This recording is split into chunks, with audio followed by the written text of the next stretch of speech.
Good morning and welcome to Chemistry Concept with Pragya madam. बच्चों, आज अब शुरू करने वाले हैं हम last chapter of 11th। Last chapter कितना अच्छा लगता है ना जब लास्ट चैप्टर आ जाता है। आज शुरू करेंगे चैप्टर नंबर 14, यूनिट 14,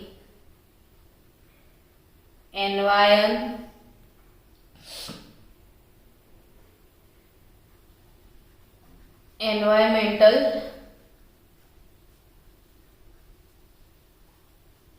केमिस्ट्री।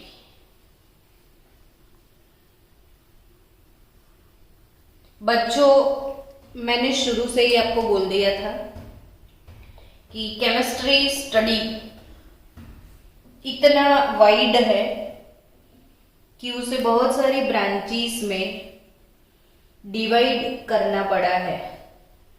आपको ऑल टुगेदर याद होगा, चैप्टर 1 में मैंने सिखाया था टोटल ब्रांचेस केमिस्ट्री की 6 है। 6 कौन सी 6? तो इनऑर्गेनिक केमिस्ट्री, फिर organic chemistry, industrial chemistry, analytical chemistry, फिर फिजिक्स यानी फिजिकल केमिस्ट्री और फिर बायोकेमिस्ट्री।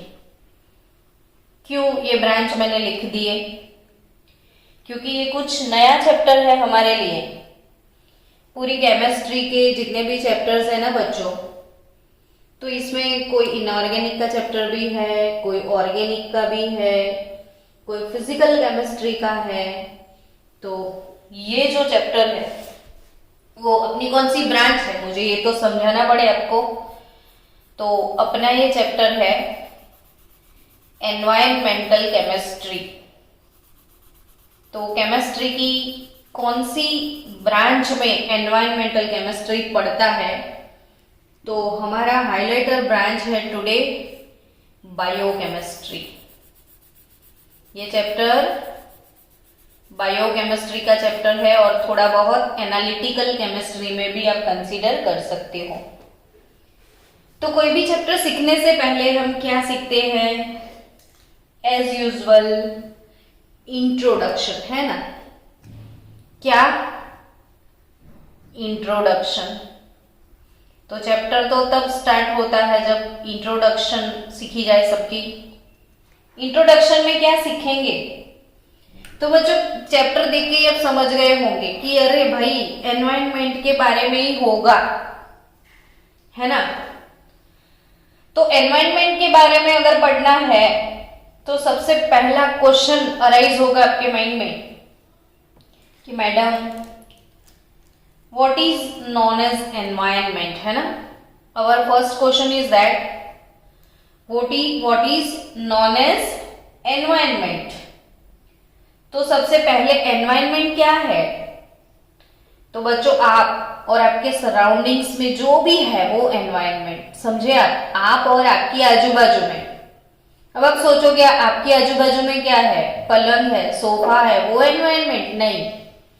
आपके सराउंडिंग्स में जो भी सोशल एक्टिविटीज हो रही है,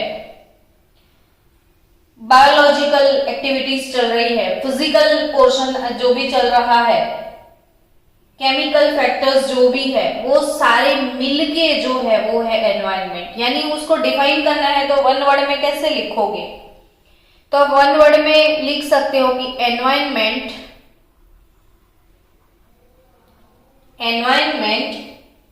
means everything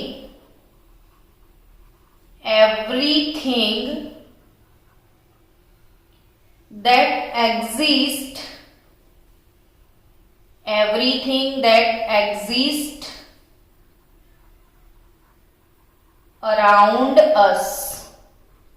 What is environment, students? Everything that exist around us। Everything मतलब मैडम तो एवरीथिंग मीन्स कि आप इसको लिख सकते हो एज अ डेफिनेशन के फॉर्म में आपको लिखना है तो aggregation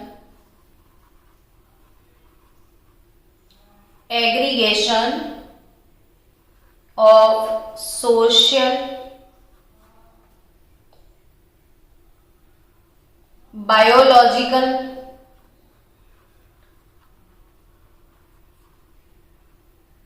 physical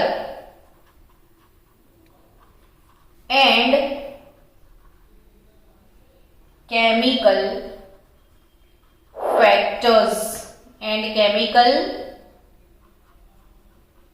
factors existing around us is called environmental.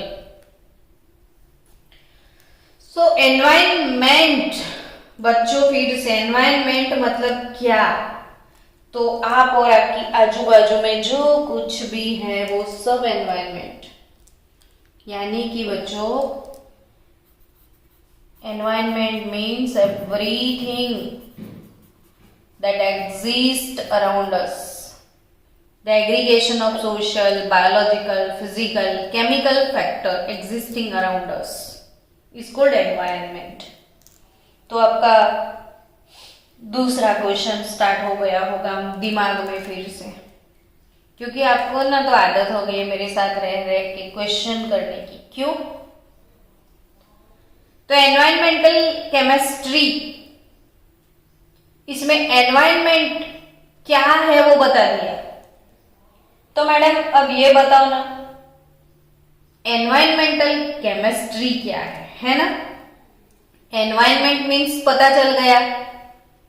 तो अब एनवायरमेंटल केमिस्ट्री क्या है, उसमें केमिस्ट्री आपने क्यों घुसा दिया, एनवायरमेंट में आपने केमिस्ट्री क्यों घुसाया?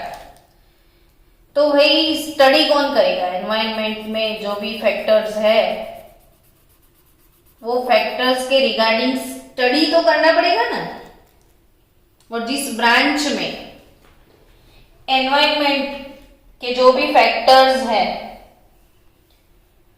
जो भी सोर्सेस है, उसके रिएक्शंस है, उस रिएक्शन के ट्रांसपोर्ट है, उसकी इफेक्ट है, तो जो भी सोर्सेस, इफेक्ट, ट्रांसपोर्ट उसकी वजह से एयर, सॉइल, वाटर, एनवायरनमेंट सबका पॉल्यूशन हो गया है ना। हमारी ह्यूमन एक्टिविटीज है, जितनी भी ह्यूमन एक्टिविटीज है उसकी वजह से ये सॉइल पॉल्यूट हो गया, एयर पॉल्यूट हो गया, वाटर पॉल्यूट हो गया। अब वो कितना पॉल्यूट हुआ, अब वो कैसे पॉल्यूट हुआ, अगर पॉल्यूट हो चुका है तो इसकी हमारे ऊपर कौन सी इफेक्ट होने वाली है, हमको क्या प्रॉब्लम अगर वो पॉल्यूट है। अच्छा, पॉल्यूशन है तो कितने अमाउंट में है, वाटर के अंदर बहुत सारे केमिकल छोड़ दिए हैं तो कौन कौन से केमिकल वाटर में है, अगर वो केमिकल वाटर में है तो उन केमिकल की हमारी बॉडी पे क्या इफेक्ट होगी, एनिमल्स की बॉडी पे, प्लांट पे क्या इफेक्ट होंगे, ये सब। तो इसके रिगार्डिंग जो स्टडी है वो है एनवायरमेंटल केमिस्ट्री। लेकिन आपको समेटना है उसे कोई डेफिनेशन में, तो उसको कैसे समेटोगे आप डेफिनेशन में, है ना। तो एनवायरमेंटल केमिस्ट्री क्या होता है उसका डेफिनेशन भी आप लिख दो कि द स्टडी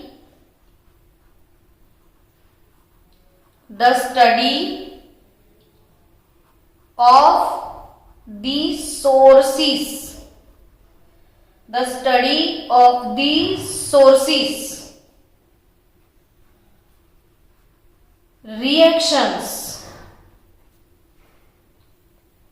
रिएक्शन के बाद जो प्रोडक्ट बनते हैं उसके ट्रांसपोर्ट कैसे होते हैं, इसकी कौन कौन सी इफेक्ट आपके ऊपर होगी, and facts species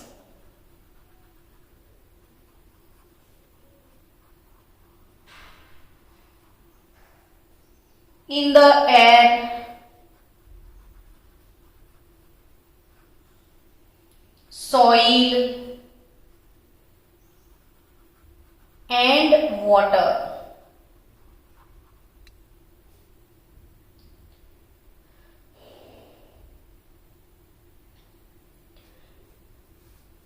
Threats of chemical species in the air, soil and water environment, and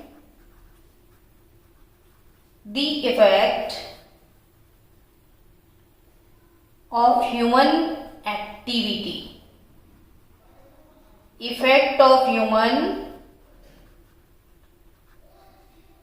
activity of this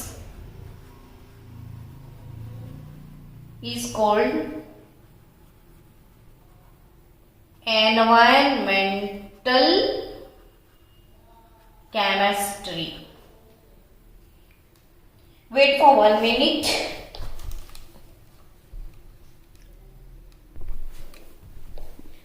So students, introduction में आज पहले वर्ड सारे क्लियर हो जाए कि environment means everything surrounding us.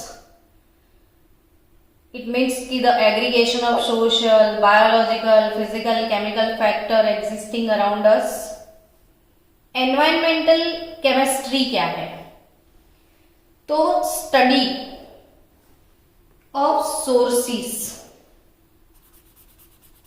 Reactions, transport, effects and effects of chemical species.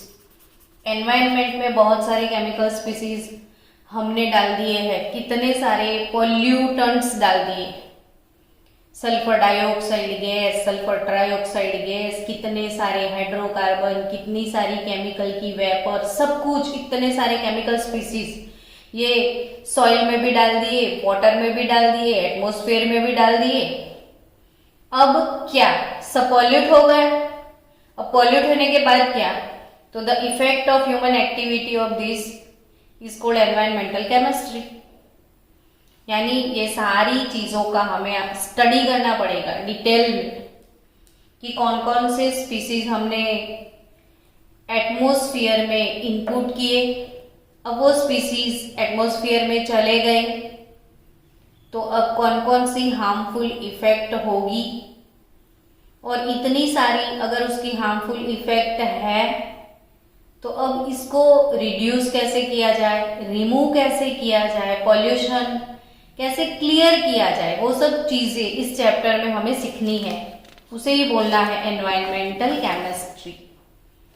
तो बच्चों next level पे जाते हैं. चलो, हमने डेफिनेशन सीख लिया एनवायरनमेंट क्या है. दूसरा डेफिनेशन आपने सीख लिया एनवायरमेंटल केमिस्ट्री क्या है. तो बच्चों अब तीसरा डेफिनेशन आपको सीखना है एनवायरमेंटल पॉल्यूशन. तो एनवायरमेंटल पॉल्यूशन क्या है वो सीखते हैं. चलो, सिंपल सा डेफिनेशन है. Environmental pollution means what? तो अपने लैंग्वेज में तो कोई छोटा बच्चा भी बोल दे भाई पॉल्यूशन ऑफ एनवायरनमेंट, की तरह मजेदार आंसर हम दे सकते हैं. What is environmental pollution? तो हम क्या बोल सकते हैं? Pollution of environment is called environmental pollution. लेकिन केमिस्ट्री वालों को नहीं पसंद है, वो तो हर एक चीज को डिटेल में मांगते हैं. तो आपको एनालाइज करके देना पड़ेगा कि environmental pollution is the effect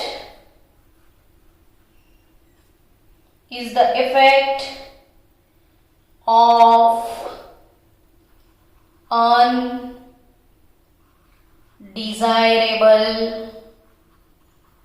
undesirable changes in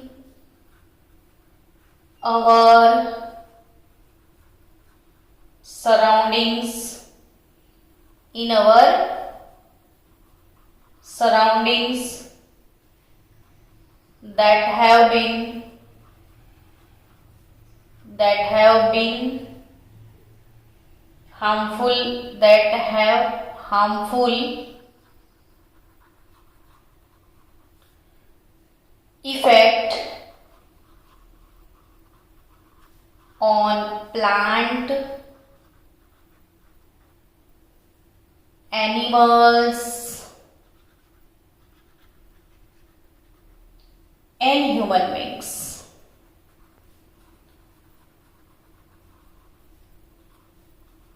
And human beings. तो एनवायरमेंटल पॉल्यूशन, उसका definition, pollution of environment is called environmental pollution.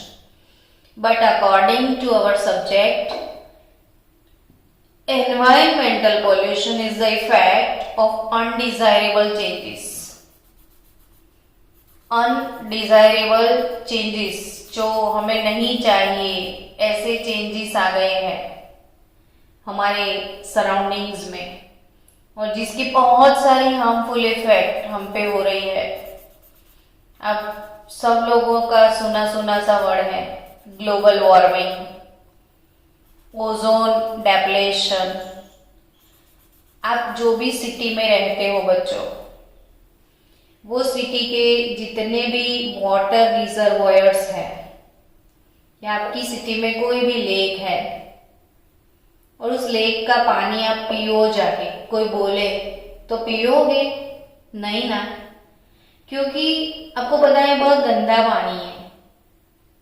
क्यों गंदा है वो पानी? तो लोगों ने कितना सारा वेस्ट उसमें डंप किया है. क्या कुछ वो पानी में नहीं डालते हैं, क्या कुछ वो नहीं डालते हैं. और लेफ्ट फूड पानी में जाए, कितने सारे एक्स्ट्रा कलर्स जो भी पड़े हैं सब पानी में डाल दो. जो भी कूड़ा कचरा है किस में डाल दो? पानी में. सब्जी वाले सब्जी मंडी में सब्जी बेचते हैं, सारा सब्जी बच गया और सड़ गया, पानी में डाल दो. गणपति बप्पा मोरिया, जितने भी गणपति का मूर्ति है, प्लास्टर ऑफ पेरिस, उसके साथ जो भी चढ़ावा है, फ्लावर्स है, राइस उस पे डाले हुए हैं, जो भी चढ़ावा, हम फूल चढ़ाते हैं, अबीर गुलाल कंकु सब चढ़ाते हैं, वो सब पानी में जाता है. तो पानी पूरा पॉल्यूट हो गया. अब आप सब लोग व्हीकल लेके कहाँ घूमते हो? एटमोस्फियर में ना. तो आपकी व्हीकल में से खुशबू थोड़ी बाहर निकलती है, कितने सारे पॉल्यूटेंट्स निकलते हैं, कितने सारे गैसेस, एग्जॉस्ट गैसेस आपके व्हीकल से निकलेंगे, सारी इंडस्ट्री के एग्जॉस्ट गैसेस. तो वो पूरा एनवायरनमेंट, बाप रे बाप कितने पॉल्यूटेंट्स आपने डाल दिए. तो सॉइल, हमने किसी को छोड़ा नहीं गंदा करने में, हमने सब कुछ गंदा कर लिया. हमने वाटर तो उसको नहीं छोड़ा, हमने सॉइल उसको नहीं छोड़ा, हमने स्पेस तो उसको भी गंदा किया. वहां पे भी तो हमारे जेट प्लेन जाते हैं, कितने एग्जॉस्ट गैसेस वहां पे भी हम निकालते हैं. तो बच्चों ये सारी पॉल्यूशन है, वो एनवायरमेंटल पॉल्यूशन है. और उसको डिफाइन कैसे करें? तो is the effect of undesirable changes, जो नहीं करने चाहिए थे वैसे चेंजेस हमारे सराउंडिंग्स में हो चुके हैं और जिनकी इफेक्ट प्लांट्स पे हो रही है, एनिमल्स पे हो रही है, ह्यूमन बींग्स पे हो रही है, दैट इज एनवायरमेंटल पॉल्यूशन. तो इसको आगे बढ़ाया जाए. एनवायरमेंटल पॉल्यूशन में जो भी पॉल्यूटेंट्स हैं, क्या पॉल्यूटेंट्स, अब इसका भी डेफिनेशन, सबका ना डेफिनेशन तो होता ही है. पॉल्यूटेंट्स किसको बोलते हैं बच्चों? पॉल्यूटेंट्स वो क्या होता है? वो भी तो कुछ होता है ना. पॉल्यूटेंट्स तो वो क्या होता है? तो जो गंदगी हम फैलाते हैं इसे पॉल्यूटेंट्स बोलते हैं. लेकिन इसका भी प्यार से डेफिनेशन लिखना पड़ेगा. तारीफ है पॉल्यूटेंट्स में हम लिखेंगे अ सब्सटेंस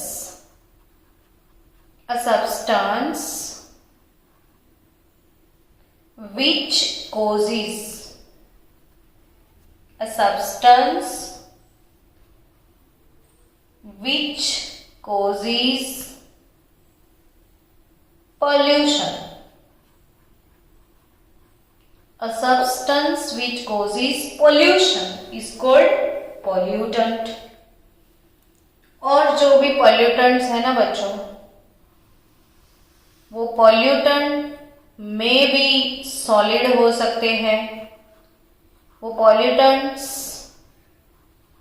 में भी लिक्विड हो सकते हैं, वो pollutants में भी गैस भी हो सकते हैं. ठीक है, तो pollutants can be solid, liquid और गैस, कुछ भी.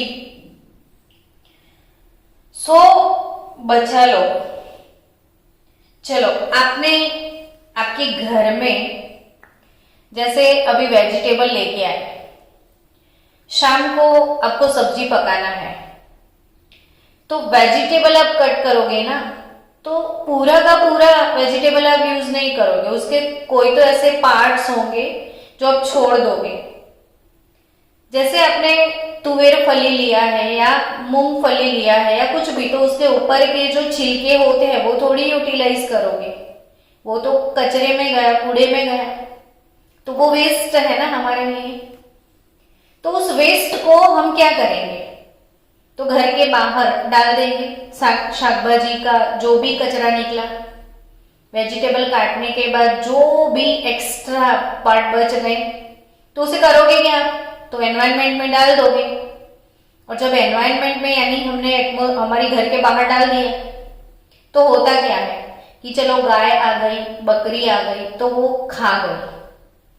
चलो उसने नहीं खाया, गाय बकरी नहीं आई, तो सनलाइट तो आता है, तो वो सूख जाएगा. सूखने के बाद वो धीरे धीरे धीरे एनवायरनमेंट में जैसा था पहला सिंपलेस्ट ऑर्गेनिक कार्बन, मतलब सिंपलेस्ट ऑर्गेनिक कंपाउंड में कन्वर्ट होके मिट्टी में मिक्स हो जाएगा, जो कि हमारे लिए फर्टिलाइजर बन गया. तो वो चलो शाकभाजी का जो भी वेस्ट है वो हमारे लिए हार्मफुल नहीं है, मतलब वेस्ट भले है लेकिन वो बायोडिग्रेडेबल है.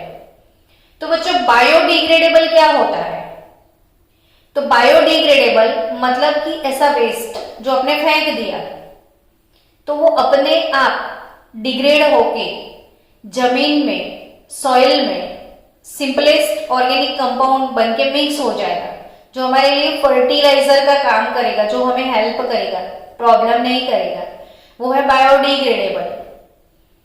जैसे आप अभी ड्रग ले रहे हो, दवाई खा रहे हो, मेडिसिन खा रहे हो, तो वो भी मेडिसिन एक कैप्सूल में भर के आपको दिया है, तो कैप्सूल के ऊपर का जो प्लास्टिक होता है, प्लास्टिक ही तो है ना कैप्सूल है, तो कैप्सूल अब पानी के साथ निकल गए और वो प्लास्टिक तो आपकी बॉडी में गया ना, लेकिन वो प्लास्टिक आपकी बॉडी में डिग्रेड हो जाएगा, वो आपको हार्मफुल नहीं है, तो वो बायोडिग्रेडेबल है वो प्लास्टिक. यानी बच्चों जो सब्सटेंस, जैसे आपने प्लास्टिक, पॉलीथीन आप आपके सराउंडिंग्स में सर्वे करना, आप घर के बाहर निकल जाना, आजू बाजू जो भी पॉल्यूटेंट्स आपको दिखे वो उसको सर्वे करो, तो ना सबसे ज्यादा पॉल्यूटेंट्स आपको ना प्लास्टिक बैग मिलेंगे, प्लास्टिक बैग. इसीलिए तो प्लास्टिक पे बैन लगाते हैं, लेकिन हमारे इंडिया में तो लगता ही नहीं कहीं बैन, इतने प्लास्टिक आपको दिखेंगे.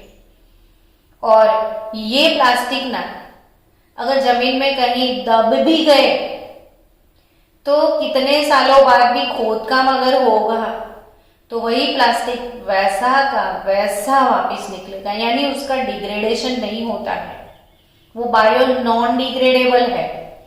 तो ये जो भी पॉल्यूटेंट्स है ना बच्चों, उसको अगर आप क्लासीफाई करोगे तो ये पॉल्यूटेंट्स 2 टाइप के होंगे. ये जो पॉल्यूटेंट्स है वो 2 टाइप के बेसिकली होंगे.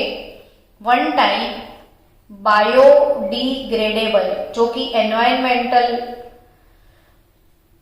बायोडिग्रेडेबल,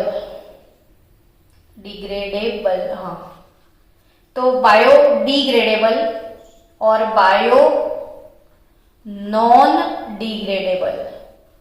तो जो नॉन डिग्रेडेबल होता है वो डिग्रेड नहीं होता है, ऐसे का ऐसा पड़ा रहेगा एनवायरनमेंट में, जैसा आपने डाला वैसे के वैसा रहेगा। जो पॉल्यूशन फैलाता है, जो बायोडिग्रेडेबल पॉल्यूटेंट्स है, वो उससे इतना पॉल्यूशन नहीं होता है, वो डिग्रेड हो जाते हैं तो पॉल्यूशन अपने आप खत्म हो जाता है। लेकिन जो नॉन डिग्रेडेबल है वो काफी परेशान करते हैं आपको। So guys, pollutants are classified. ये तो सॉलिड, लिक्विड, गैस हो सकते हैं, लेकिन क्लासिफिकेशन ऑफ पॉल्यूटेंट्स की हम बात करें, क्लासिफिकेशन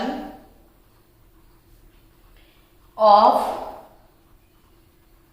पॉल्यूटेंट्स, मैं उसकी बात करूं तो pollutants are classified according to, pollutants are classified according to the time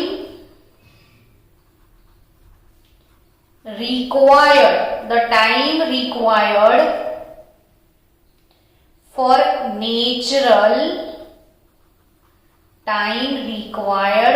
natural degradation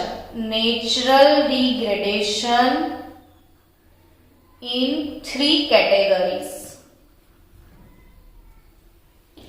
तो क्लासिफिकेशन ऑफ पॉल्यूटेंट्स की मैं बात करूं तो according to the time required for natural degradation, ये मेन 3 कैटेगरी में डिवाइड होते हैं। इसमें सबसे पहला कैटेगरी है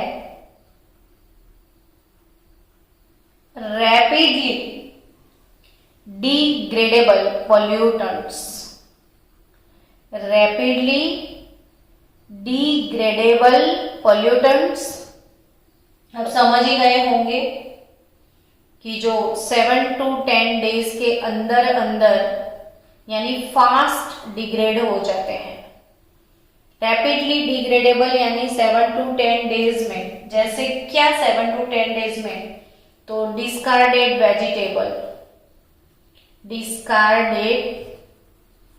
वेजिटेबल जो भी है 7-10 दिन में तो वो मिट्टी में मिल जाएंगे। तो which is naturally degrade with in 7 to 10 days discarded vegetable, तो वो रैपिडली डिग्रेडेबल में आते हैं। स्लोली डिग्रेडेबल की मैं बात करूं, तो स्लोली डिग्रेडेबल में कौन और कितना टाइम, तो 3 to 5 मंथ जिनको लगता है डिग्रेड होने में। कितना मंथ? 3 to 5 मंथ डिग्रेड होने में लग जाए नेचुरल डिग्रेडेशन में। वो है एग्रीकल्चरल वेस्ट। जो फार्मर लोग होते हैं ना, तो वो अपने पास वो गाय भैंस वो भी रखते हैं, तो उनके घर के बाहर या उनका फार्म हाउस जहां भी है, फार्म जहां भी है, वहां पे एक खड्डा बना के रखते हैं जिसको हम डंप यार्ड बोलते हैं, खड्डा, डंप यार्ड। और उसमें वो लोग जो गाय भैंस वगैरह का जो भी एक्सक्रीटा होता है वो वहां पे डाल देते हैं, और एग्रीकल्चरल वेस्ट भी उसमें, सब उसमें ही डालते हैं, जिसको हम अपनी लैंग्वेज में उकरड़ा बोलते हैं। यानी वो जो डंप यार्ड होता है, इसमें ये एग्रीकल्चरल वेस्ट जो भी है डाल दिया, या गाय भैंस का चीची पोटी वो सब डाल दिया, तो वो एग्रीकल्चरल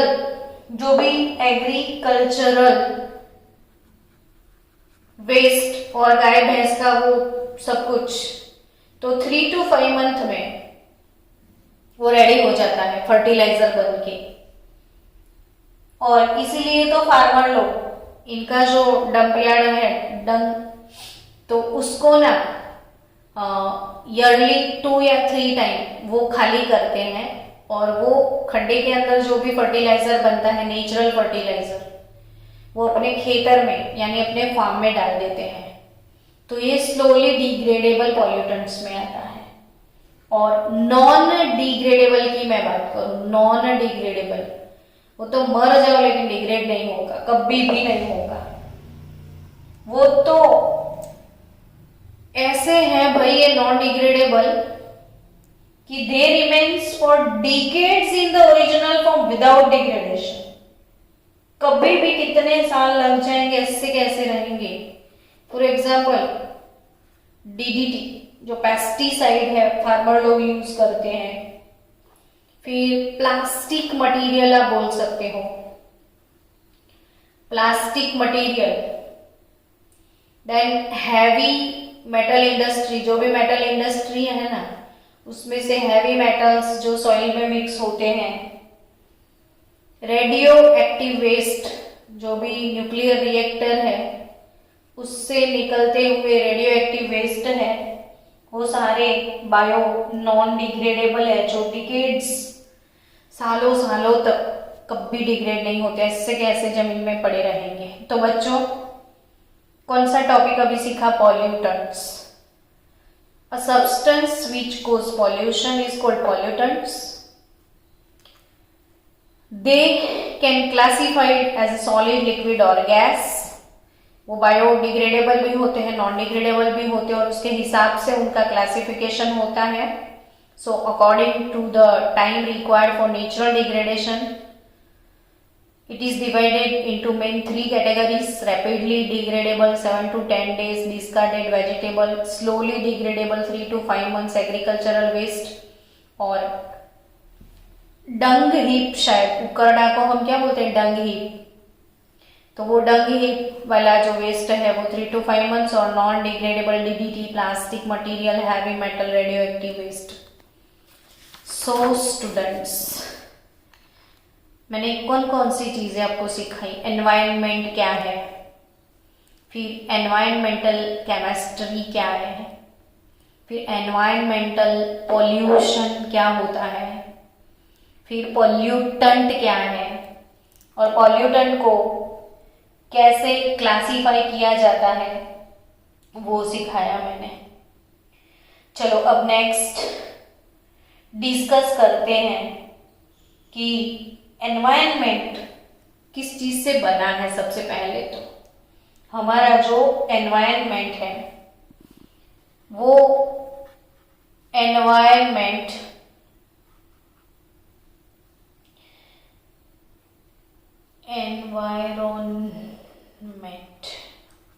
इतना गड़बड़ वाला स्पेलिंग है ना इसका।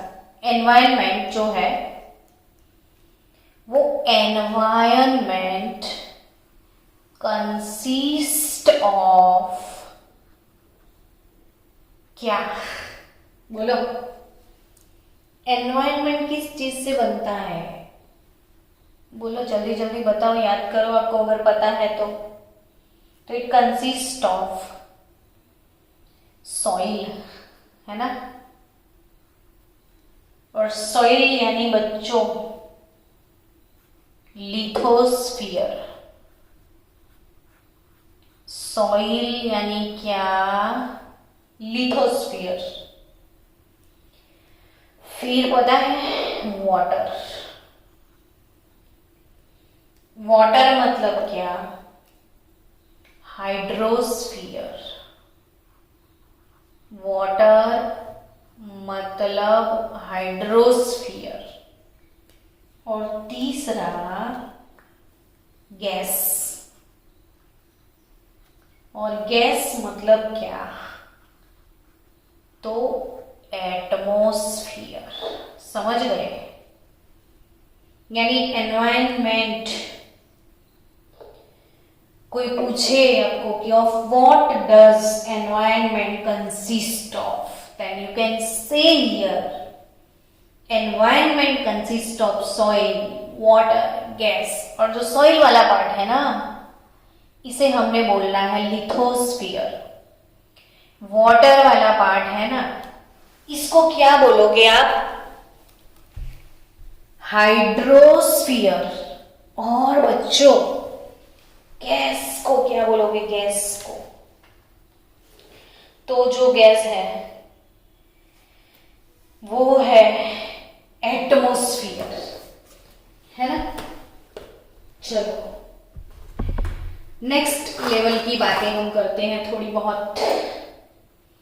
अब एनवायरनमेंट क्या है वो समझ में आ गया।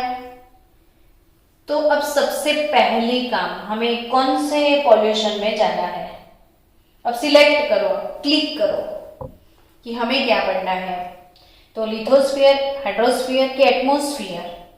तो हमारा सिलेक्शन जा रहा है सबसे पहले एटमॉस्फियर पे। सबसे पहला फोकस हम एटमॉस्फेरिक सॉल्यूशन में लिख रही हूँ, नींद में हूं। एटमॉस्फेरिक सॉल्यूशन नहीं, एटमॉस्फेरिक पॉल्यूशन। तो सबसे पहला पॉल्यूशन हम कौन सा फोकस करने वाले हैं आज बच्चों? Atmospheric pollution. कौन सा? Atmospheric pollution. चलो एटमॉस्फेरिक पॉल्यूशन की बात शुरू कर दे अब। सो बच्चा लोग, एटमॉस्फेरिक पॉल्यूशन, तो कहां तक एटमॉस्फेयर फैला हुआ है? फिर से आप बोलोगे एटमॉस्फेयर किसको कहते हैं? आपका तो काम ही यही है, क्वेश्चन पूछना। तो चलो एटमॉस्फेयर की डेफिनेशन भी आपको लिखवा दें कि our planet earth, our earth is surrounded by, our earth is surrounded by the protective layer, surrounded by the protective layers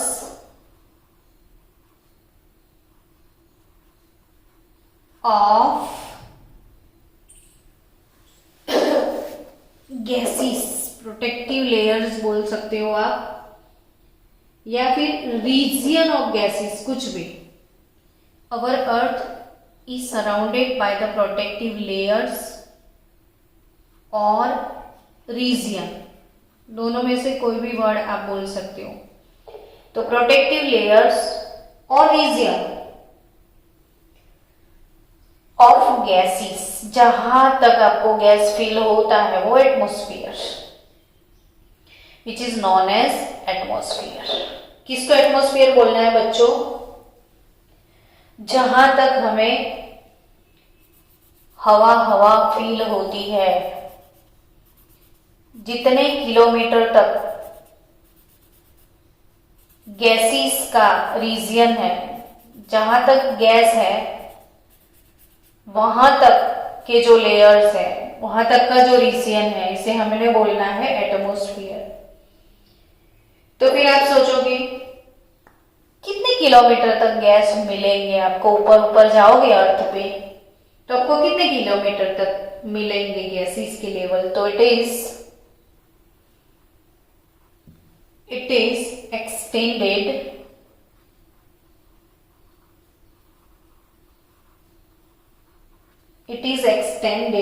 up to 500 kilometers above sea level। समझ गए? तो आप सी लेवल से 500 किलोमीटर तक जाओगे ना, 500 सी लेवल से कितनी हाइट तक? 500 किलोमीटर तक जाओगे तो वहां तक आपको गैस मिलेंगे।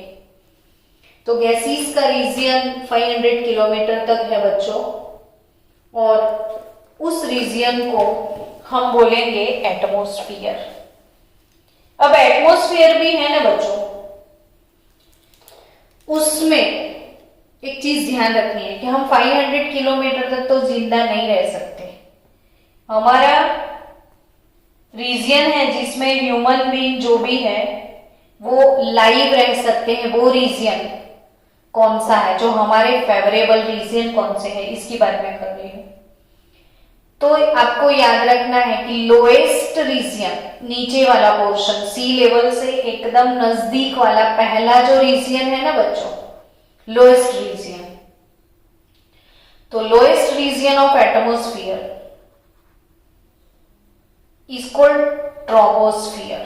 फिर से याद रखना, आप खुद जिस रीजियन में हो, हम जो जो रीजन में हम लोग जिंदा रह सकते हैं और हम जिसमें है वो कौन सा स्फीयर है? ट्रोपोस्फियर। समझ गए? तो हमारा फेवरेट रीजन जो स्पेशली हमारे लिए डिजाइन करके बनाया है भगवान ने, वो हमारा स्फीयर कौन सा है? Troposphere, lowest region. तो फिर से आप तो पूछोगे ना कि वो कितने किलोमीटर तक मैडम हम सीधा रह सकते हैं? तो from sea level up to 10 kilometre आप जा सकते हो। कितने किलोमीटर? सी लेवल से आप 10 किलोमीटर हाइट तक जाओगे तो वो वाले रीजन में हम लाइव रह सकते हैं। फिर उसके बाद का रीजन हमारे लिए सुटेबल नहीं है। तो 0 to 10 पूरा एनवायरनमेंट तो 500 किलोमीटर तक फैला हुआ है, लेकिन हमारा फेवरेबल रीजन 10 किलोमीटर है जो हमारा ट्रोपोस्फियर है। और बच्चों ट्रोपोस्फियर में क्या है? तो ट्रोपोस्फियर में क्या है? कौन से स्पीसीज ट्रोपोस्फियर में है? तो इन दिस रीजन नाइट्रोजन, फिर oxygen and carbon dioxide. Nitrogen, oxygen, carbon dioxide मिलेगा आपको उस रीजन में। फिर आपको मिलेगा वाटर का वेपर और आर्गन। इतने स्पीसीज आपको ट्रोपोस्फियर में मिलेंगे। Nitrogen, oxygen, carbon dioxide, water vapour and argon. Alarm MCQ के लिए बचाया मैंने, ठीक है? एमसीक्यू में अपनों को याद रखना है। तो फिर आप शरारती बच्चे को पूछने लगोगे कि ट्रोपोस्फियर के ऊपर कुछ है मैडम? हाँ, ये 10 किलोमीटर तक है। अब 10 to 50 ऊपर जाओ ना, 10 किलोमीटर से ऊपर जाओगे 50 किलोमीटर तक, तो कोई और स्फीयर आपको मिलेगा। उसे जानते हो? कौन सा स्फीयर है वो? स्ट्रेटोस्फियर। कौन सा स्फीयर आपको मिलेगा इसके ऊपर? स्ट्रेटोस्फियर। स्ट्रेटोस्फियर। कौन सा स्फीयर? स्ट्रेटोस्फियर। कितने किलोमीटर तक? 10 किलोमीटर से लेके 50 किलोमीटर तक। अब आप फिर से पूछने लग जाओगे मुझे इसमें क्या कुछ है और हमें कुछ पढ़ना है, फटाफट ये बता दो तो हम शुरू करें पढ़ाई। तो यस, स्ट्रेटोस्फियर में, ये दिख नहीं रहा है, स्ट्रेटोस्फियर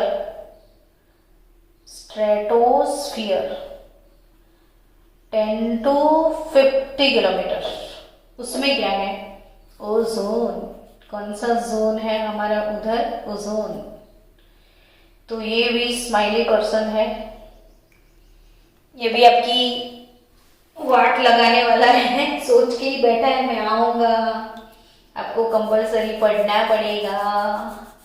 तो ओजोन लेयर है वहां पे और उस ओजोन लेयर का डेप्लेशन आपको पढ़ना है।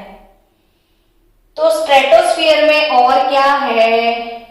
तो नाइट्रोजन तो वहां पे भी है, ऑक्सीजन भी वहां पे है एंड ओजोन है।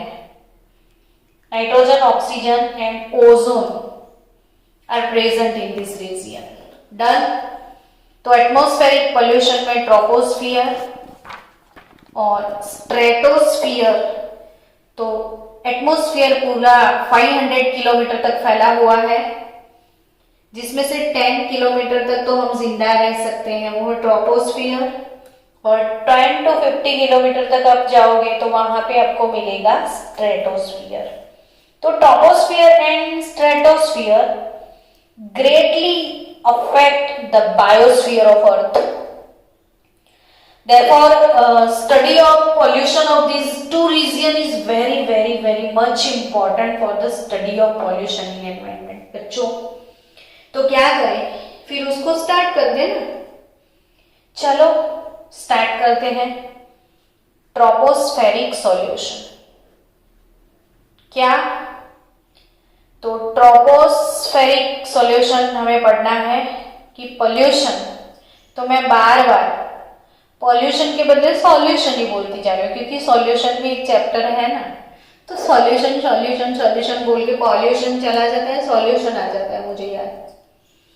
ट्रोपोस्फेरिक पॉल्यूशन, तो ओके, ट्रोपोस्फेरिक पॉल्यूशन में अब तो सबसे पहले हमको लिस्ट बनाना पड़ेगा भाई कि कौन कौन से लोग हैं जो ट्रोपोस्फियर में हमें परेशान करते हैं। Tropospheric pollution occurs due to presence of undesirable solid और gaseous particle in the air. So इनको मेजर 2 कैटेगरीज में डिवाइड किया जाता है। ट्रोपोस्फेरिक पॉल्यूशन को मेजर 2 कैटेगरीज में हम डिवाइड करते हैं बच्चों, और वो मेजर 2 कैटेगरीज इसमें कौन कौन सी, तो एक है गैसियस, क्या है, गैसियस एयर पॉल्यूटेंट्स, और दूसरा है पार्टिक्यूलेट, पार्टिकल फॉर्म में जो होता है ना वो है पार्टिक्यूलेट पॉल्यूटेंट्स, गैसियस पॉल्यूटेंट्स और पार्टिक्यूलेट पॉल्यूटेंट्स। अब गैसियस पॉल्यूटेंट्स की मैं बात करूं तो सल्फर के ऑक्साइड SOx, नाइट्रोजन के ऑक्साइड NOx, कार्बन के oxide COX, COx, NOx and SOx, where X कुछ भी, जैसे सल्फर है तो सल्फर डाइऑक्साइड, सल्फर ट्राइऑक्साइड है ना, कार्बन मोनोऑक्साइड, कार्बन डाइऑक्साइड, इसीलिए ये कुछ भी, नाइट्रोजन के भी बहुत सारे ऑक्साइड हैं, NO, N2O, NO2, इसीलिए मैंने जनरल लिख दिया, सल्फर के ऑक्साइड्स, नाइट्रोजन के ऑक्साइड्स, कार्बन के ऑक्साइड्स। बस इतना ही, इतने लोग हमें परेशान करते हैं, नहीं है भाई। Hydrogen sulphide H2S, hydrogen sulphide फिर हाइड्रोकार्बन्स, ये भी आपको परेशान करते हैं। हाइड्रोजन सल्फाइड, हाइड्रोकार्बन्स, फिर बच्चों ओजोन एंड अदर ऑक्सीडेंट्स,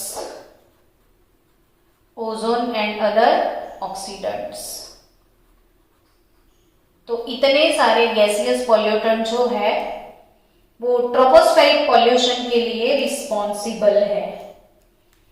अब पर्टिकुलर पॉल्यूटेंट्स की मैं बात करूं तो इसमें आता है डस्ट, मिस्ट, फ्यूम्स, फिर स्मोक और स्मोक